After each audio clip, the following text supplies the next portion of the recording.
So here's an interesting story. Head Start, which is a federal education program for young kids, putting young kids in schools. Head Start is still requiring masks for, these are very young kids. These are like 2-year-olds in some cases, they're toddlers. Even though the CDC guidelines now, they don't recommend masking really for anyone, but especially for children, unless the COVID cases are like totally out of control in your area. And they've actually told, so DHS oversees, not HHS, not DHS, HHS, Health and Human Services oversees Head Start, and they've said to the program, yeah, technically the rule is the masking, that you have to mask. We're going to get around to changing it probably, so maybe we're not going to like enforce it. Like if you're not doing masks, maybe you won't get in trouble, but it is still the rule. So they've just like left it totally, utterly confusing for parents, for teachers, etc. I mean, now we are getting, and I don't know how you feel about this, but these are kids that are so young. Like, it is a hassle to require them. You know, they're climbing all over each other. They're sticking crayons in their noses or whatever. Not if they're masked. Well, it's real hard to enforce compliance for kids this young. No one else does this. The World Health Organization has never recommended this. This level of masking for kids this young, it is a headache, and it is not. There's not. You can vaccinate even as young as this age group now. They go to kindergarten, so Head Start's for preschool. They go to kindergarten, they're not required to mask. If they could be in programs where they're Head Start and there's similar kids who are not Head Start as the same school, those kids don't have to wear masks, which seems like some real like inequities being talked about, because obviously the kids disproportionately likely to be in Head Start are disproportionately disadvantaged, falling into all the disadvantaged categories. And they're going to kind of be required to masks, even though the officials are like, seems dumb. It sounds right? like this was an administrative bungle where they haven't consistently gotten their requirements straight across departments, and that there was even an acknowledgement of that apparently in the story as you've recounted it. And it seems like it'll be probably corrected in the near future. I'm not sure why it's taking so long, but that all seems right to me. I gotta say, I'm not sure. This is a big news New York Times story. It sounds like a little bit of a local issue, and people. Well, it's a federal program. Okay.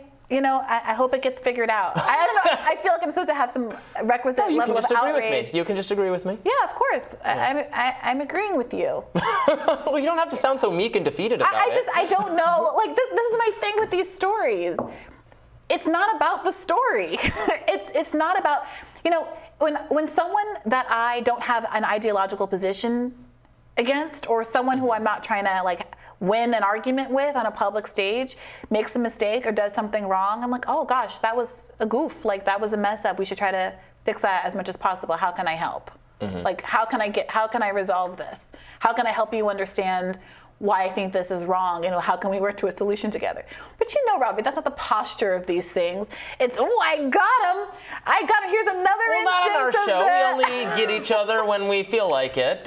Sometimes we agree. I have said repeatedly that obviously it is the case that the CDC bungled a whole lot of things with respect to COVID. Yeah. And that particularly its advice around what the capabilities of the vaccine could and could not do, and its mixed advice around masking, which it does actually work if you use the high quality mask, but a lack of clarity around those kinds of things has led people to be very confused. And this is an example of these kind of similar mess ups. I also do think that we live in a society, and mess ups are going to be common. It's not an excuse not to try to make it better and to put pressure on these folks to get their rules in line so that they actually start to make sense.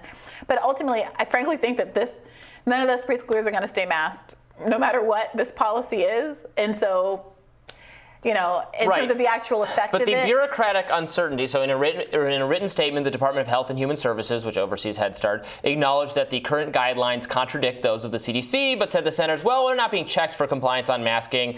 Updating the official rules is a lengthy process. Maybe get to it. Maybe do some work here. Yeah, and fix the process. The statement said, which would take into consideration the CDC's evolving recommendations, the recent availability of vaccinations for children as young as 6 months.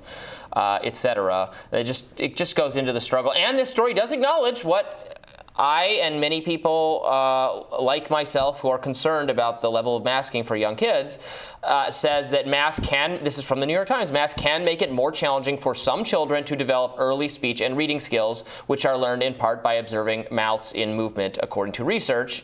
And while masks properly worn do offer virus protection, young children tend not to be severely affected by the coronavirus even when unvaccinated.